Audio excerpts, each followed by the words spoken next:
L'objectif de ce projet de l'Institut pour la ville en mouvement Hyperlieux Mobile est à la fois de produire un programme d'échange et de connaissances sur ces activités mobiles qui se déploient partout dans le monde, de développer des programmes de conception, des ateliers, des challenges d'étudiants, des moments de fabrication de scénarios, de démonstrateurs, mais c'est aussi de réaliser in situ, dans des situations locales extrêmement différentes partout dans le monde, des démonstrateurs physiques d'hyperlieux mobiles.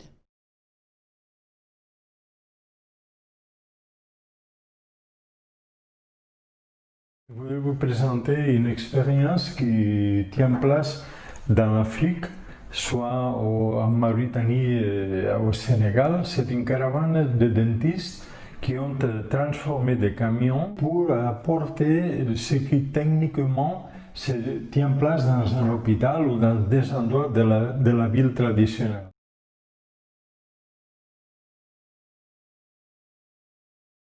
Il faut penser que dans ce type d'espace, la ville a une infrastructure qui est assez simple. Donc, ça veut dire que l'apportation de ce type de services est très claire du point de vue soit économique, mais surtout de comment sociabiliser les services qui appartiennent à la ville centrale.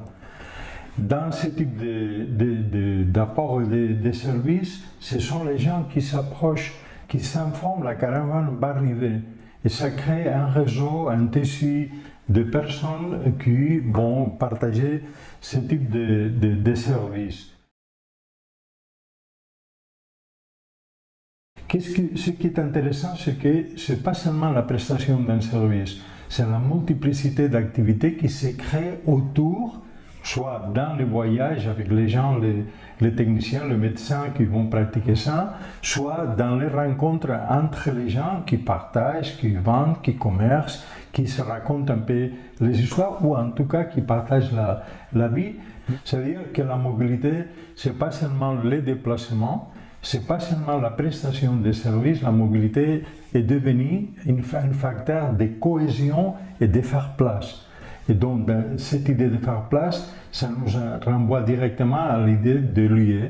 Un lieu, c'est là où on en trouve, où se passe quelque chose, mais qui, dans ce moment, au présent contemporain, il est connecté à tout l'info, à tous les biens et services que dans les nouvelles technologies, on peut trouver dans le monde entier. Donc, c'est une certaine délocalisation de la connaissance, mais en même temps, ça fait la place dans des endroits où autrement il n'y aurait pas de la place au milieu des déserts ou au milieu des espaces extrêmement élargis.